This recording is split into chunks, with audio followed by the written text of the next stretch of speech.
Good evening, everybody. Welcome to Cheltenham Borough Council's licensing committee, which is being held today, which is Thursday, the 7th of March. My name is Councillor Dr. David Wellingham, and I am the chair of the committee. The meeting is being live streamed to YouTube the council's YouTube channel, and the recording of the meeting will be held for 4 years. If there are any breaks in the transmission to the YouTube stream, the meeting will be adjourned for a short time until any technical issues are resolved. To members of the public present, if you're here to make a representation to the meeting, you're consenting to the use of sound and video recordings for this broadcast and for training purposes. There's CCTV and audio recording in operation in the public gallery, and recordings of that will be held by the council for 5 months. No fire alarm test is expected, so if the fire alarm does sound, you should immediately make your way to the nearest exit, which is either where you came in with the green signs, or there is another one there, and councillors and officers will ensure the right muster point. If you have a mobile phone, as I'm about to do, could you please put it on silent so that it doesn't disturb the meeting? With that, I will make a start with agenda item number 1, which is apologies for absence. So apologies have been received from councillors Boyes, Fisher, Sankey and Chidley. Agenda item number 2 is declarations of interest. I need to declare that in relation to agenda item 6, I did an informal site visit. Are there any other declarations of interest? Not seeing any. Agenda item 3 is public questions. None. Agenda item 4 is minutes of the previous meeting. And that one says there are none. Okay. So agenda item 5 are the minutes of the subcommittees, of which there are quite a lot. Does anyone have any comments on those? Or are we happy to take for me to sign them after the meeting rather than to do it now? Can I have a show of hands for us? All happy with that? Okay, that's unanimous, so I will sign those after the meeting. So we now move on to agenda item 6, which is an application for a street trading consent. So because this is a regulatory item, members must be present and have heard the proceedings in their entirety to vote on the item. We will make sure that the applicant and their representative, if they have one, are present in the meeting. I will ask the licensing officer to introduce the report. Members will then get an opportunity to ask the licensing officer any questions as a result of that report, and then the applicant will get an opportunity to ask any questions as based on what's in the report. The applicant will then be given an opportunity to present their application. We ask applicants to try to limit this to no more than 10 minutes. Members can then ask the applicant questions. Members will debate the matter. The applicant will be given a final right of reply. I'll read the resolution that we will vote on, and then we will go to the vote. So with that, if I could ask the licensing officer to introduce the report, please. Thank you, Councillor Wellingham. We have received an application for street trading consent for a fast food trader to be located at Tommy Taylor's Lane, Cheltenham. Appendix 1.1 and 1.2 show the location of the proposed trading pitch. The hours of trade requested have also been laid out in the report. An image of the trading unit is shown in Appendix 2. The committee may approve the application because members are satisfied that the location is suitable, or members may refuse the application because it does not comply with the provision of the street trading policy, and or they are not satisfied that the location is suitable on the basis of objections received. In considering applications to grant or renewal of consent, the following factors will need to be considered: needs of the area, public nuisance, public safety,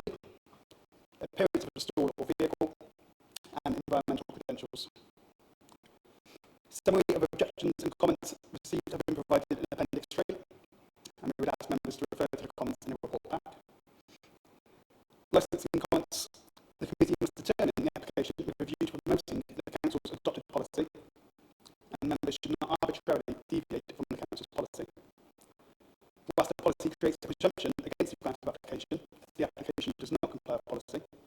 The position should not fetter the committee's discretion to take into account the individual merits of the application and any circumstances that may warrant a deviation from the policy. Members are reminded that clear and thorough reasons should be given for decisions made by the committee, particularly where the decision is contrary to the adopted policy. Members should also consider the potential impact of this ban being cited at this occasion when the March rates meeting takes place. This is because there are likely heavy footfall of persons in the area, and the committee may feel additional conditions are necessary at that time, for example, security staff, if they were to grant the application. In coming to a determination, the committee must take into consideration representations received. The objections received are attached at Appendix 3. Thank you. Thank you very much. Are there any member questions for our licensing officer? Okay. So we now move to whether the applicant has any questions. So can I check? Do you have questions for the officer based on the report? No. Sorry. No, I don't think so. That was all clear, yeah. Thank you. So, as you heard from when I read out the process, you've now got your opportunity to present your application and your case, and then members may well have some questions for you. Okay, so if you press the red button, and then we'll begin. Thanks. So, we've been doing the fast food. We've been in the fast food sector for years now with the family. So we had a trailer before in Bishop's Cleeve site. So we know how the trading goes and the street trading license and stuff. So I know the area quite well, and I knew it was a bit risky to apply because I was like 70% sure that was not going to get accepted. So it was just trying the luck thing. But myself, I've been in the university, I'm an engineer myself, so I know all the environmental facts, all the generators and everything. Other than that, should be good. You know, if you have any questions, I'm happy to answer, but everything's clear. Like, for me to explain, really, it was just a typical kebab business van, all in the table area. But, yeah, so I'm not really used to this stuff, you know, not in the public speak. So, sorry for the shine. Okay, thank you. I think we will try. We understand that people aren't used to necessarily used to public speaking, so we'll try and go through some of the questions. If people have got questions for you, just to see if we can get any further information that we might need. So, Councillor Harman and then Councillor Wheeler. Thank you, Chairman. For the applicant, are you aware of the comments received from the environmental health team in relation to odours and with having the van under the trees generator? Yeah, I saw all the comments. I had been asked a few questions as well by email from the licensing officer, which I answered for. But if you want to ask any more questions, or if you want to repeat the questions, I can answer here as well. But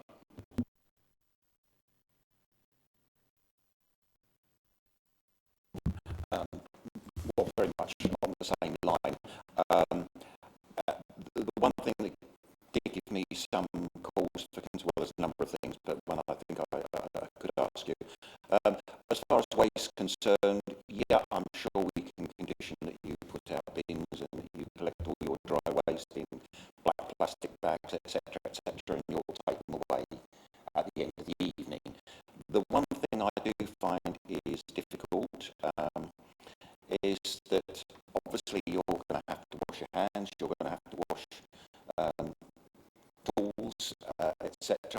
And probably more than anything, for a 6-hour shift, your staff are going to go to the toilet at some time. You're stuck right out in the open there.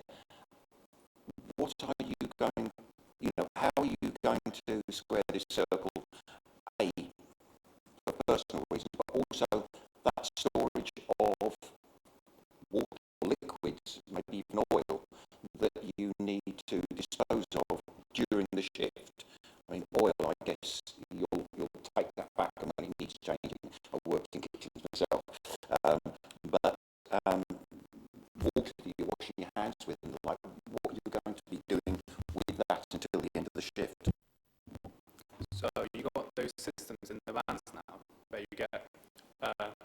water in cold water taps. Basically, you manually fill the water by yourself each day. So you take water with yourself and you fill it in. Then what the system does is it makes some part of the water, it makes it hot, and the other part is cold water, basically. You know, it's like a electric system of heating water. Yeah. So what you do every day is you take water with you, like a big bucket of water. You basically go there, fill it up. But it needs like 2-3 days to finish the water, basically. It's a massive tank on the side of the van.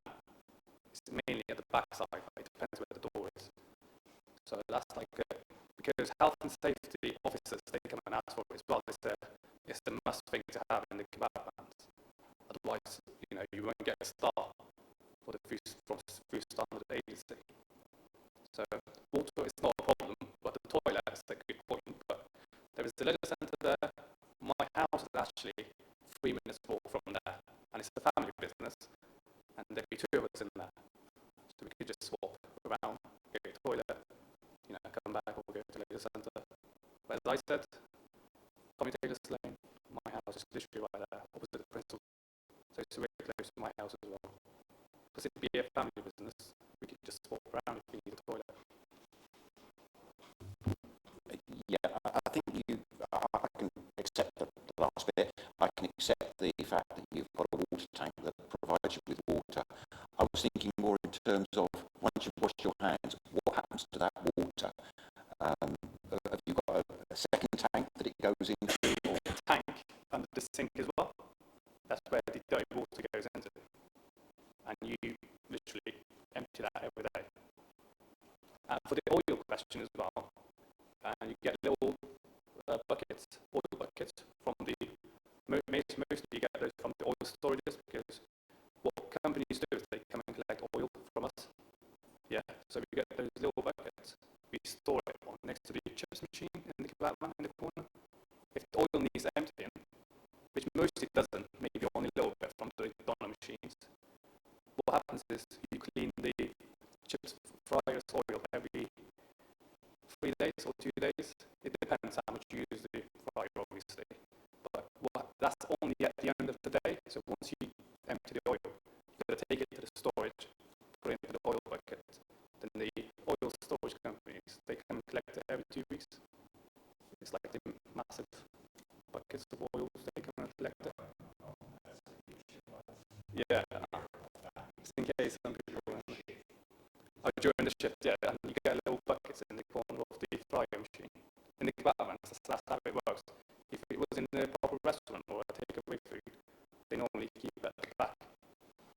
But for the kebab shops, kebab vans, you don't really have a chance to put it on the outside because, you know, it's oil. So you put it next to the fryer, little buckets of oil.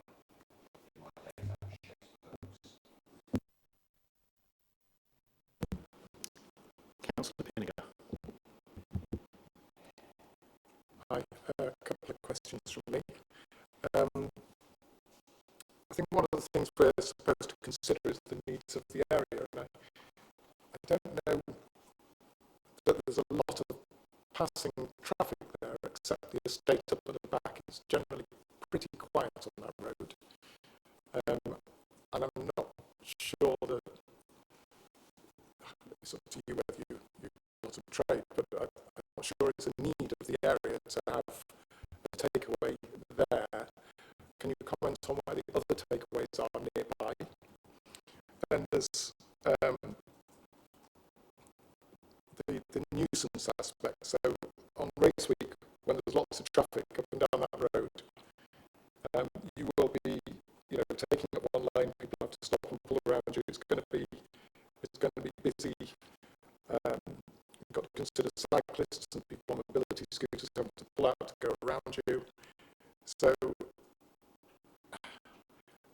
and obviously race week would be when you make your money, right? That would be the busiest time. And the appearance, it's supposed to enhance, detract from the street scene. And this is the one that the local residents will jump up and down about, because it's in the middle of one of our most beautiful, iconic parks. So, that basis, I'm a bit nervous about it because it's just a burger van, but it's in the middle of a beautiful park. And then we've come for sanitation, but the litter from your customers will then be in the park. So, do you have any sort of plans for biodegradable packaging, or just making sure that we don't end up with a wave of litter across the park? Thank you. So, where kebab vans can be based is it'd be right next to the pavement, so it'd be like attached to the pavement basically. So you won't cover the full lane. We'll only cover like the quarter of the lane. So there is still 2 lanes, but 1 lane. So the one coming away from the Thomas Taylor's lane to the leisure centre, that'd be just a quarter of that lane that would be blocked. For the cyclist, where the pavement is, there's actually a cyclist lane there as well, next to the pedestrians, yeah. And further away, there's a bus stop there, and the cyclist lane with pedestrians there as well. For the lower end, we 2 big rubbish bins right next to the kebab man. So it won't be on the way, it'd be basically close to where the door is. So when customer comes in order, so the customer kebab man bins be in the corners. And the packagings, we use the normal food packagings, like the plastic bags, you know. I don't know if you asked about those or for the lower end. But there'll be 2 massive bins right next to each corner of the van. And we'll be sweeping every night before we open, before we close, you know. It's the main thing, but I'm 100% sure there'll be no littering.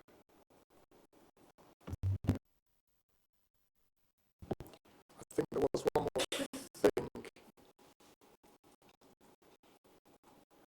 Enhancing the street scene. So I think you were trying to say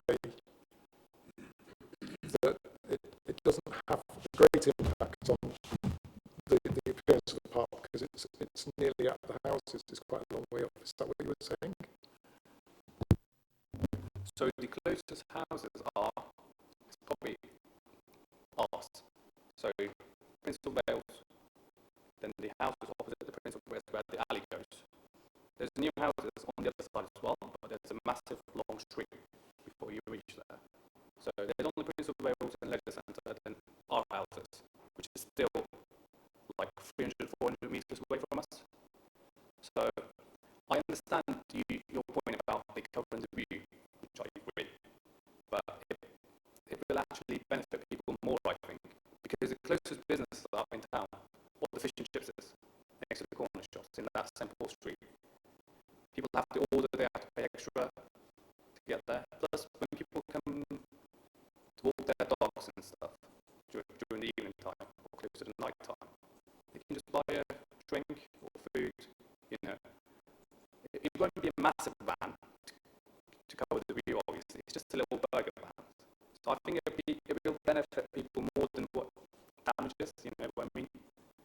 So it's not close to the houses as well, so you won't actually disturb them or annoy them. The generator is actually a bit noisy. So when I applied for the license, I actually did measure the distances between the houses, like the closest one from the van. So I think it won't. Well, it might as well, but I don't think it will. So yeah, it's quite far away from the houses. It's only close to our houses. There's houses there, but the closest houses are 300, 400 metres away.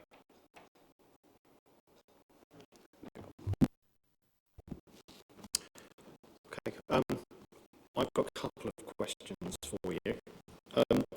So I looked at the drawing, which we've got on our agenda as on page 55. I don't know whether you've got it in front of you, and it's not very clear.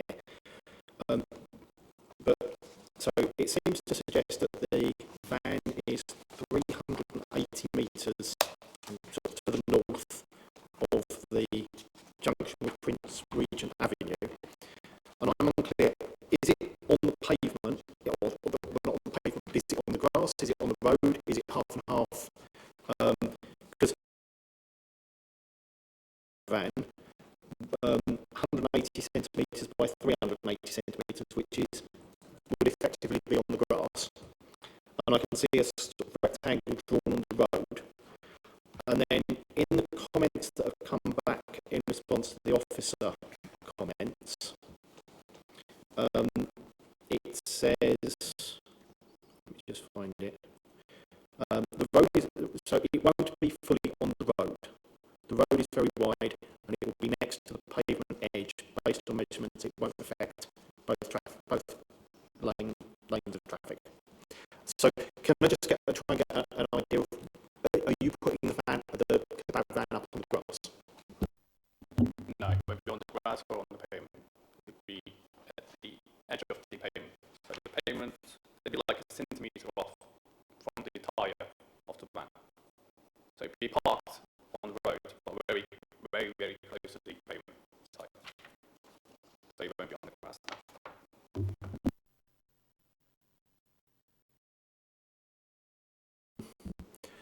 I'm just trying to look this on Street View. The other question is, have you thought about how you'll deal with things during race week? The traffic wise or with the people? I know. I think there's a lot of traffic in terms of vehicles, but there's also a lot of people, many of whom may have had considerably more to drink than they should have done, and therefore be in a challenging mood. Let's be polite about it. I understand that as well. If it affects the people too much, what we can do is we can close during the races time, if it makes it happy for you. I mean, I understand, I'm a driver myself and I don't like the traffic at all. I know during the races we get really busy. So if it's going to help people, we can actually close during the races. You know, because the traffic, yeah. If it closes the half of the lane, which I don't think it is, I measure them myself. But when I put the van, I check it visually. Or if you want us to, we can close during the race time, no problem at all.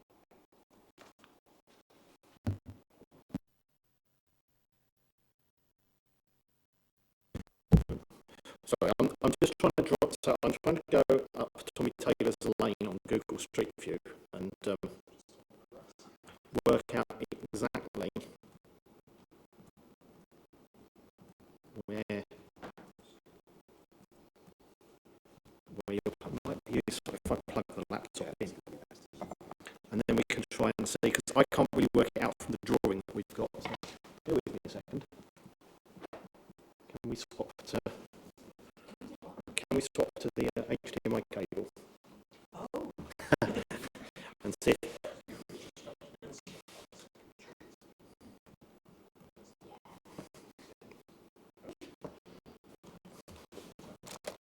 Okay, right.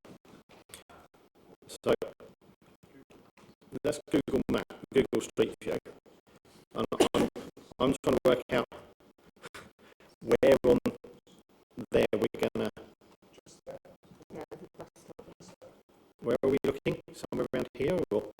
So you see where the cars park behind the bus stop there?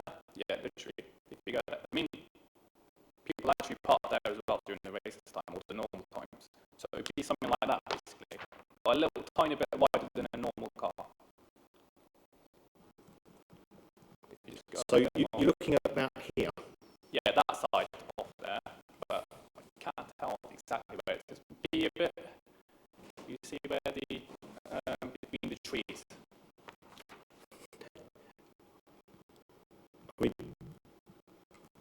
I sent the Google map. Yeah, as well. It's just trying to work out from that is not always as easy. So we're looking at around there. Is that about right? Between the trees. But on the road? Yeah, on the road. Not on the grass. Okay.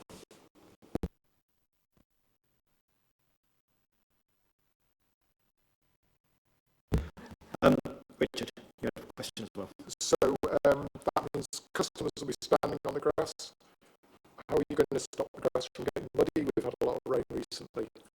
You can put like a little something on the grass, like those, I don't know what they call, like grass mats or something like that. Normally you have in the football pitches. Yeah, you can have one of those. Yeah, like the long ones, obviously big ones, in case.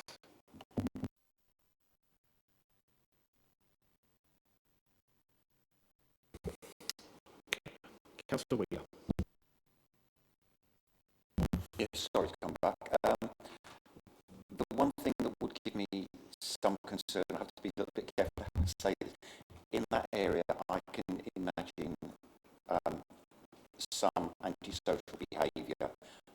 It may not be your fault. Within that area, young people play operations like yours often do attract young people. It then becomes an issue which then leads on to antisocial behaviour. And so you've been a long time in the business. I would guess that you must have experienced this sort of thing, or not. But maybe I've just got this totally wrong. But can you explain to me, do you feel there would be a likelihood of antisocial behaviour, particularly in that sort of area, or am I being overcautious? I mean, that mostly depends on the area, but because it's the new houses and stuff, that area is pretty well changed. I mean, back in the day, it was like that, like you said, there were so many young people with doing stupid things, you know. But now, that area is actually way better. And even if they try and do, I mean, we can just always use the ways, techniques to calm them down, you know, stop them. I mean, you had people like that before, and if you know the right way of dealing with them, it shouldn't be a problem, you know. But back to the question, I don't think it will, no. It'd be mainly middle-aged or a bit older than that, because that area is only, like, mostly for people who bring their dogs, you know, and the people who live in that area is mostly middle-aged or old people. Like, I haven't seen, you know, it's a bit calm area because of the new houses. Councillor C. Yes, which category I fall into. You said you might choose to shut the van during races. I would suggest it was after the races, which was more important to have the van shut. That's obviously the time you would want to pick up your trade. But the people walking home from the racecourse, that will be obviously be after the races rather than during the races. I just make that point. Yeah, you make more money during the races, but if it's going to annoy the traffic or make the traffic better, I'll be happy to lose a bit of trade to make people better. Because you can always have regular customers who actually brings the trade. Then, you know, getting people to hate you, then never come and stop. Because people who drive past there, most of the people who live in that area, or the people who live in Bishop's Clear area, or either what's the other area? The right side of it. I forgot the name of that area. Yeah, that's right. It's in the village area. So again, those are all regular customers. So if you keep them happy, I'm sure they will keep us happy as well. You know. Any more questions? Okay. If you think of anything that you need to ask, we can always come back until we get to the final right of reply. So, if we now move to the member debate, so before I open this debate, I remind you it's important for you to give due regard to the council's licensing policy. If you deviate from the policy, that you need to give clear reasons for doing so. It's important that you take into account only the material licensing considerations, and that the decisions that you make are reasonable, proportionate and rational. So, who wants to start? Isaac. Thank you. It's very commendable, like having a family business and all of these things. But kind of have some big concerns about this, frankly. If I start where I think the most obvious concerns are, is in terms of the environmental credentials. I think you're looking at this and petrol generator, just straight up not a good thing. The noise from that in itself is probably a public nuisance, depending on how close you are to those houses. The fumes on that obviously are. It's right on one of our green flag awarded parks, and I see this in my ward with people obviously walking home from town, having got takeaways and things like that. The routes people walk with a takeaway, people leave all of their rubbish everywhere, and the routes people are going to walk from there probably through the very nice park that people want to enjoy, and that's easy for that to blow around to end up in the actual lake itself as well. And I think that's going to become a much bigger problem than you'd think, because no one just stands out normally. Most people don't stand somewhere and eat their takeaway outside that place. They take it with them, and especially if they're with their mates or whatever, they're going to walk in the park, hang around, throw their rubbish about, or just casually drop it.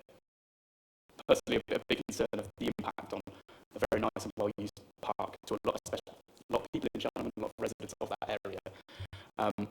Those are my bigger concerns. Also, when you think about obviously the walkway from the pavement to the thing is over grass. It's going to be right next to loads of trees, which is mentioned as one of the objections from the trees officers, the risk of that to the trees and the potential damage. They wouldn't want any pruning or anything like that. I think it's a commendable business to have. I just think the location is personally suitable based on that. Councillor Harman. Thank you. I agree with Councillor Telford. I'm influenced by the representations of the environmental health team and the trees officer. I'm not in any way critical of the business or the applicant. I just think it's the wrong business in the wrong place, and I just don't think it worth doing too much against it. Councillor Wheeler.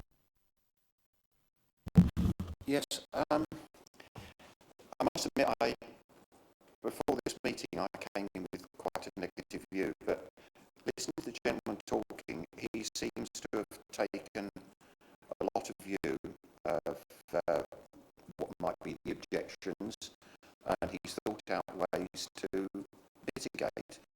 So, I think we do have a responsible operator here, and as much as I agree with the other members of some of the problems, litter is probably the worst, because that's been, I live up near KFC on the A40 there, and yes, we used to, not quite so much, find a lot of KFC litter under the underpass.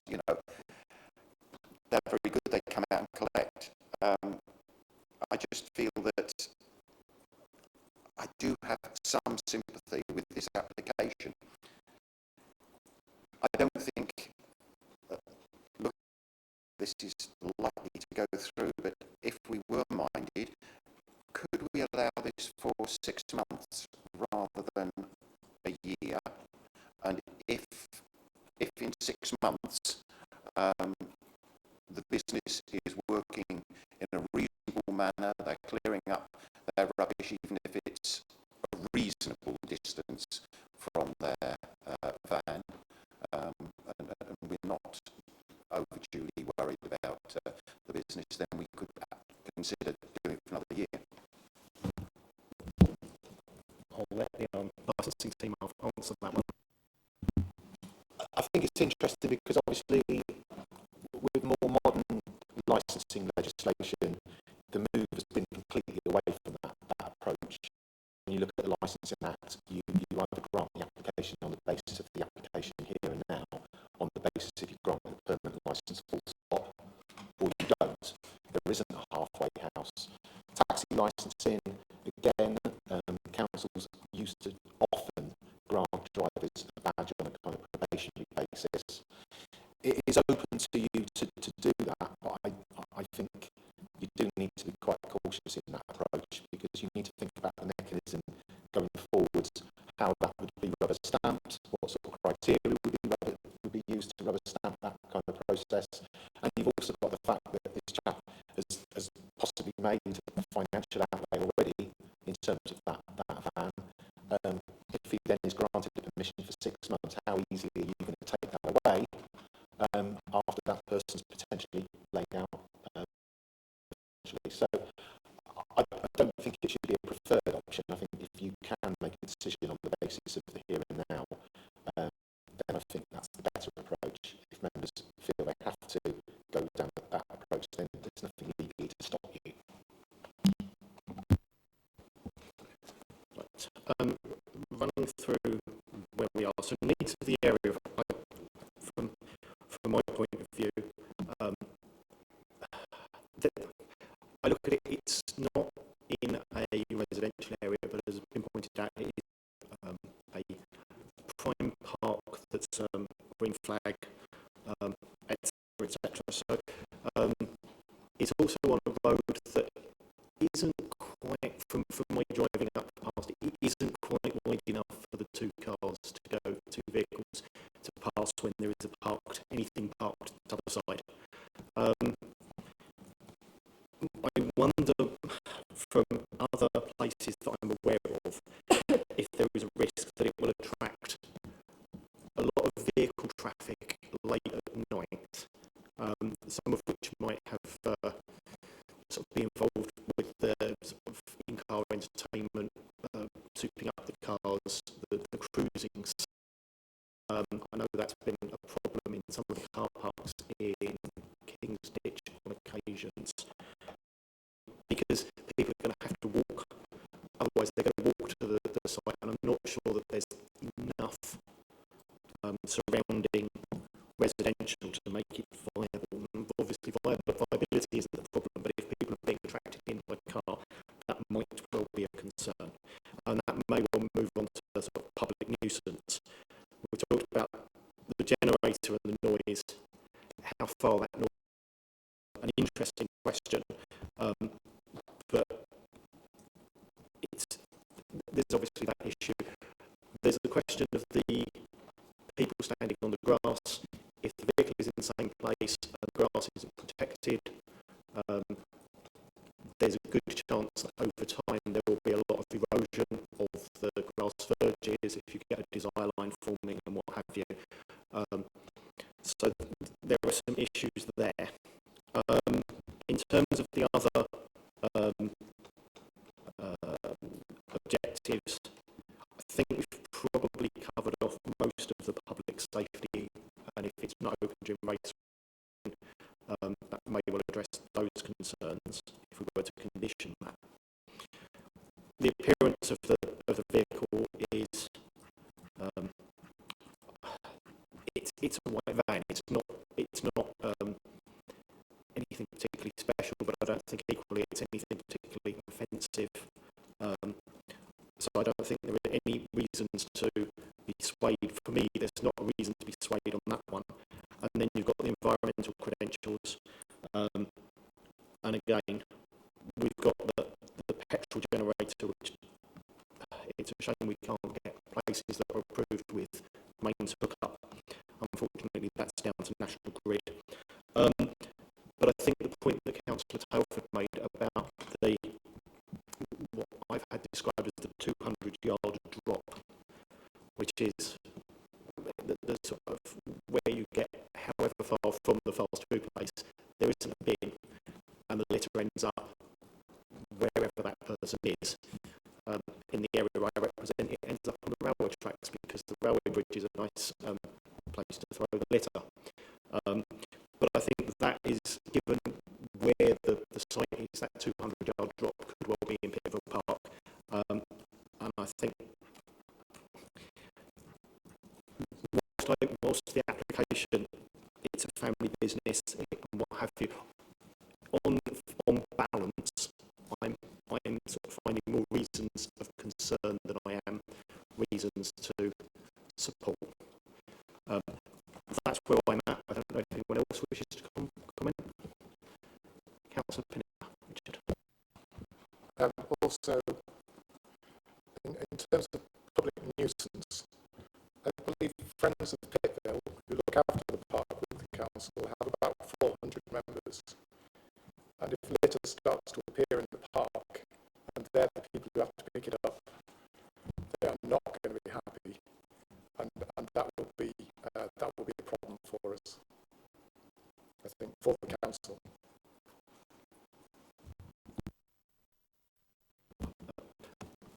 I just want to ask the licensing officer a question.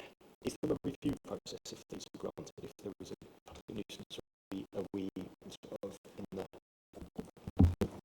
I think you'd have to have a reasonable cause to withdraw the consent, and I think, as I said, in terms of some certainty, I think the process should provide some certainty. I mean, we don't obviously have applications for A boards and for whatever other application where we're kind of not so sure. We don't grant them on a temporary basis and kind of suck it and see. I think that potentially gives rise to an awful lot of consistency, potentially, because we're almost saying you could grant this, and then 6 months down the line we have Pittville, Friends of Pittville make some representations, and all of a sudden it's pulled, rightly or wrongly, and yet in another scenario there might not be such a powerful local group, and we might not get to hear from local residents, and that street trading consent may well stay in place, even if there are problems, because we don't necessarily get to hear about them. So I think it kind of starts to bring some consistency into the process.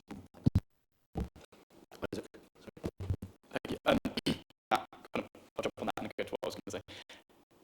You would want the gentleman to invest all of his time and energy and money into something to then go, sorry mate, we're taking this from you.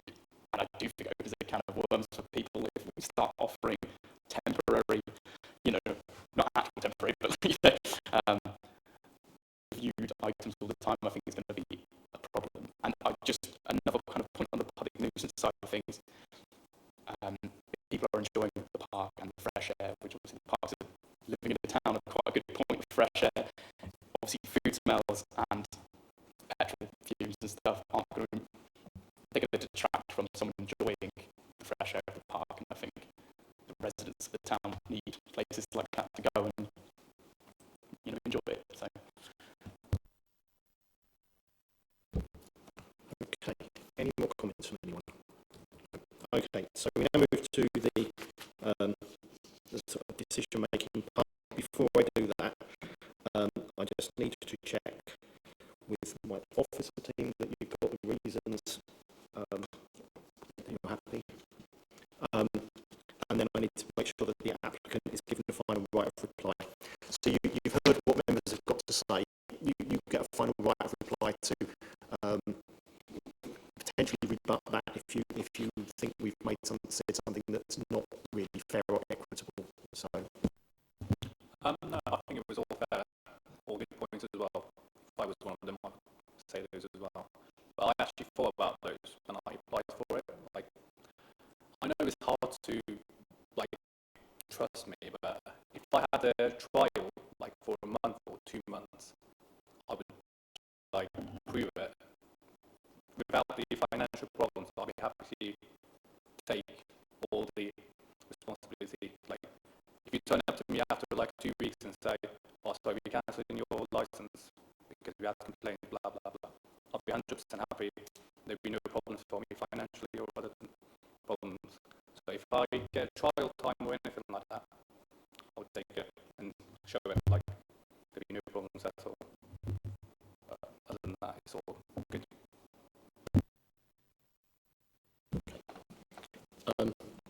what I'll do, I'll move through the vote in order so that we can go through the two resolutions. So I'll read the vote.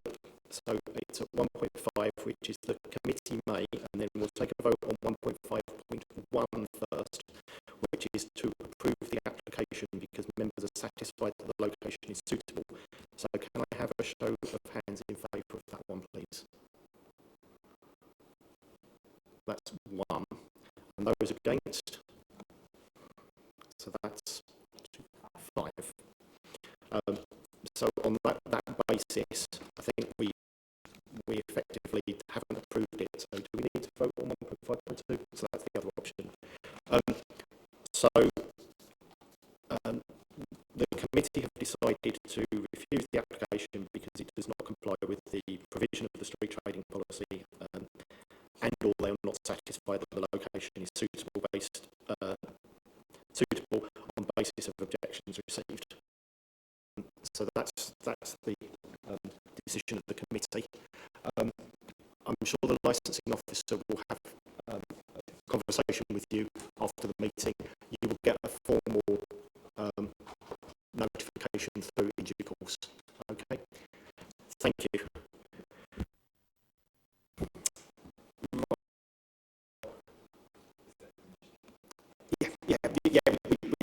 sit through the rest of it, it's hard enough as it is. So. Thank you. And let me just find the next item. Have we got a review of previous decisions, or are we moving straight on to agenda item 8, which is the policy review? So agenda item 7 is a review of previous decisions. Is there anything? No. Okay, so we move straight on to agenda item 8, which is the policy review. So if I hand over to our licensing team lead. Good evening again, everyone. As you're aware, the Cheltenham Borough Council is due to review a number of policies in relation to licensing. Those policies are detailed in this report in respect of where they are overdue or where they are due for renewal in 2025. And there's some commentary there on in terms of how that frequency of review is set. We obviously will be entering the pre-election period in the near future, and obviously any approval of the committee this evening to follow the recommendations in this policy will be delayed to an extent because of that. Basically, put simply, this report suggests that in relation to the review and production of new ideas or making amendments to our existing policies, that the licensing committee forms a number of working parties to the various policies and any live issues and any issues that we feel are relevant.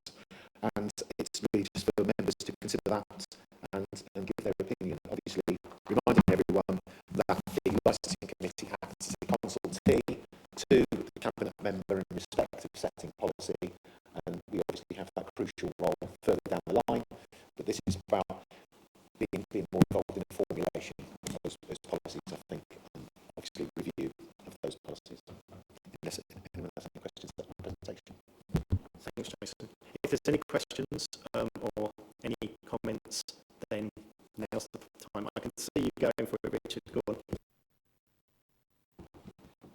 It's in relation to the schedule, so we're not going to do them before the election because we're the election pause. I can't remember the proper term. Pre-election period, and then after the election, supposing this is an entirely newly composed committee, you're going to have to give them at least 6 months to understand. So it's going to be November 2024, so time before they can really start to make comment. I would hope. I think obviously the first question is how many of the current members with that experience are re-elected, and how many of those members are back on the licensing committee. That's obviously a primary consideration. I think the second consideration is obviously we would be doing training for those new members very quickly after any election. To some extent, I would actually suggest, although it makes an awful lot of sense what you just said in terms of some members gaining that experience, in some ways, actually the sooner they're exposed to some of these questions, the better after they've done that training. Because if they've given that training in, say, for example, May or early June, if they're not actually hearing any of those matters for 4 or 5 months, actually that training would have, some of the knowledge they gained would have passed to some extent. Whereas if these things are starting a little bit sooner after that training, that might be quite a good thing. Just for on that kind of point, I was going to say, I think 6 months to me seems too long of a time, but I think there should be, all the training obviously done for those potentially new members, and maybe like at least a meeting under their belt to have had that experience, to understand the processes in play rather than in a test scenario kind of thing, so they kind of understand a little bit more about the processes and the policies that they're having to then determine on in some way. That'd be my thought. We could all be here, or none of us could. It's hard to say, but I would suggest that they need at least training and 1 or 2 committees under their belt.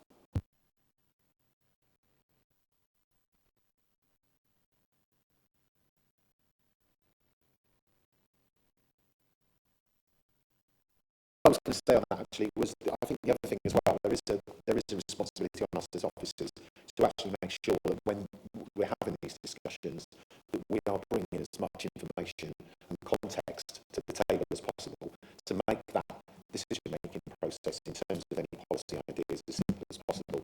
You know, obviously there is, you know, with these things there are constraints to what we can and can't do, but I think that we can help you to a large extent by setting the framework as best as we can, but also kind of highlighting what's doable and what's not doable in the legislation. So I think we can support members quite a lot in that. Councillor Harman, Tim.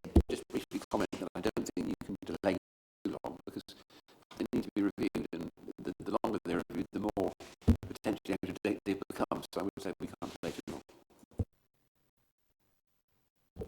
So from my point of view, and I think it's important that we get the priorities of these right and also understand the workload that they're going to potentially cause. The Licensing Act 2003 Statement of Licensing Policy is a statutory requirement for us to review it every 5 years. So I think it's important that that one is the priority so that it can go through all of those processes and get to council or cabinet and be properly consulted on with all of the people that may well be interested in it.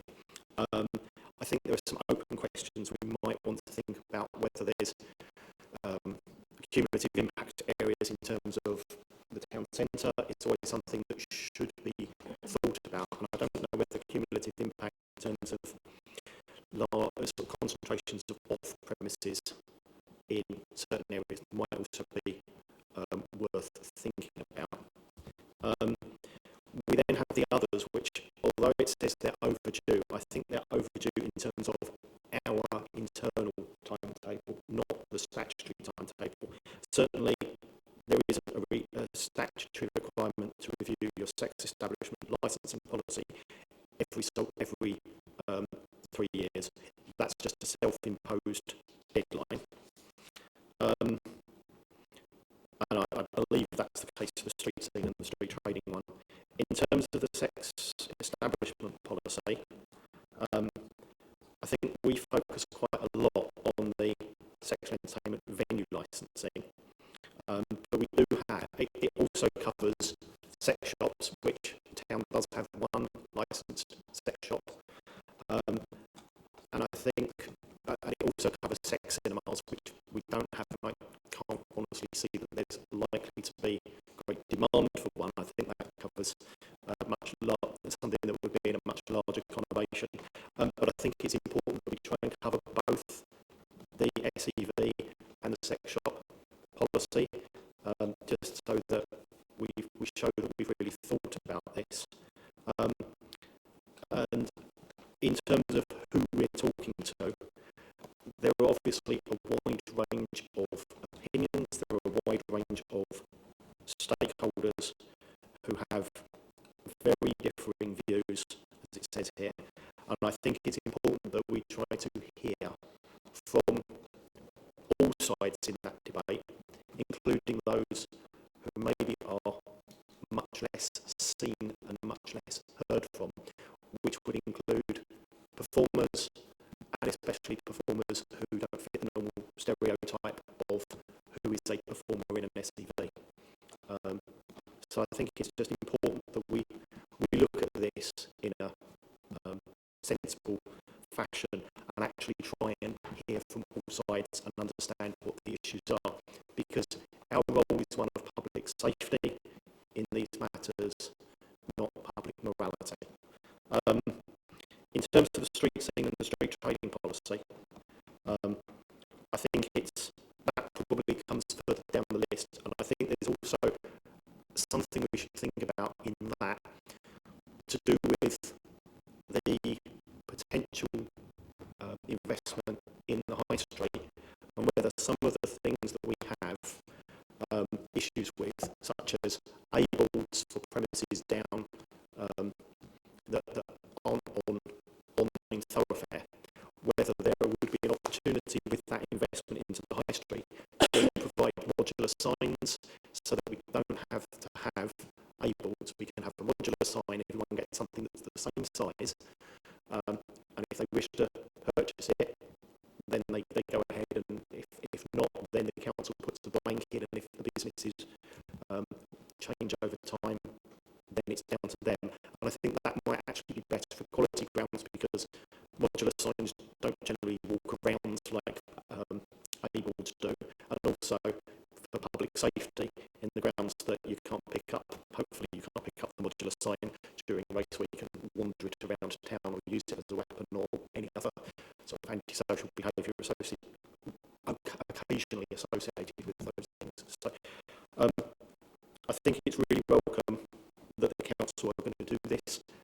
I also think it's really important that we realise the size of the licensing team and the availability of members to do this, because we can't do all of this in one go, so we have to prioritise, and we also have to make sure that the officers can keep doing the day job and all of the other licensing things that have to be done. So there is quite a fine line of balance in that. I'll let Jason come back, and if anyone else has any comments. Yeah, I was just going to come back on a few things. I mean, what this report doesn't refer to at all is taxi policy, and we have had a trade meeting yesterday where a few points were discussed in relation to taxi policy, which is quite overdue for us to be doing something on and going out to consultation. So that is going to have to fit into this process at some point, and that is an absolute priority. So that's not referred to in this report, which is unfortunate. But the report talks about the sex establishment licensing policy, and I think what it is worth bearing in mind in terms of priority on that, obviously that policy was written before the case involving Bournemouth, Christchurch and Poole, which obviously did focus on public sector equality duty and the interaction between representations that might be made and consideration of that public sector equality duty and that policy. We've talked about it a lot on applications, which is a little bit it's relevant, but in terms of the public sector equality duty, I think we do need a bit of a refresh on that to make sure that that's given proper consideration when we do review that policy. So that is a priority. Obviously, there's a bit more commentary in the report in terms of how the licensing that policy has been done in the past before. That's an existing policy that's not really changed greatly. A lot of it's shaped by Section 182 of the Licensing Act 2003 and the statutory guidance, and that has been something in the past that's been officer-led with input from responsible authorities and obviously other stakeholders, and then that's come to committee. So there is a little bit more. It isn't just necessarily about setting up working parties for all these items.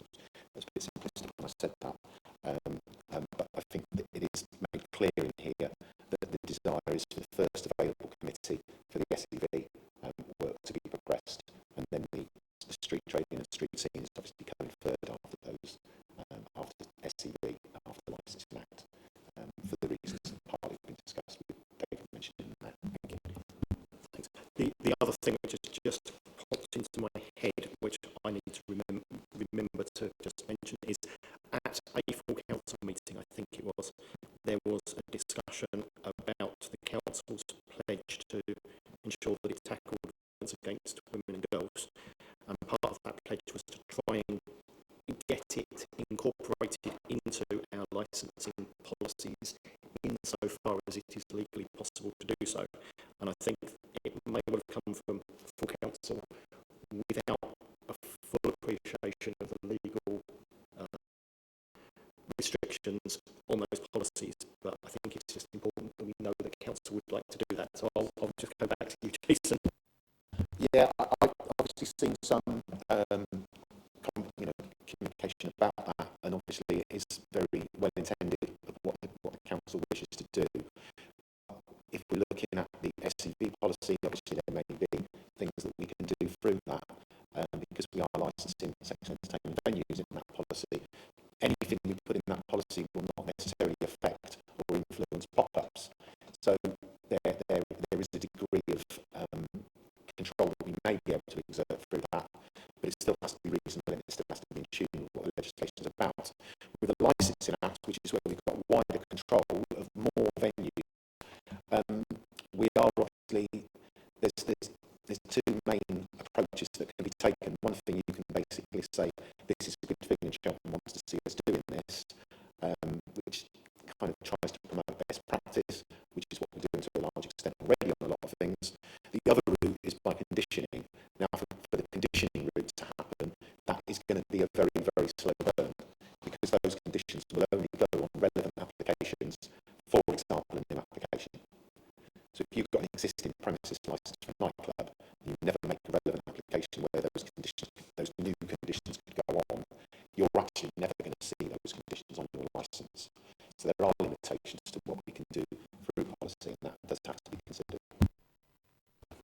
I think we also, coming back and just checking whether anyone else has got any comments, I think there might be some other things within the Licensing Act 2003 that it would be useful for us to look at, where we know that there are possible issues and we might be able to strengthen the conditions going forward. One such example is flight posting, where the venues are advertising illegally, and whether there's anything more stronger we can do to try and tackle that, because ultimately it's costing the taxpayer in Cheltenham and potentially in Tewkesbury and Gloucester as well quite a lot of money for our staff to go out and remove these illegal adverts. And I don't know where the law is on that, but there may be other things that members are aware of that are a sort of scourge that we could tackle. Simon, and then I'll come back to you.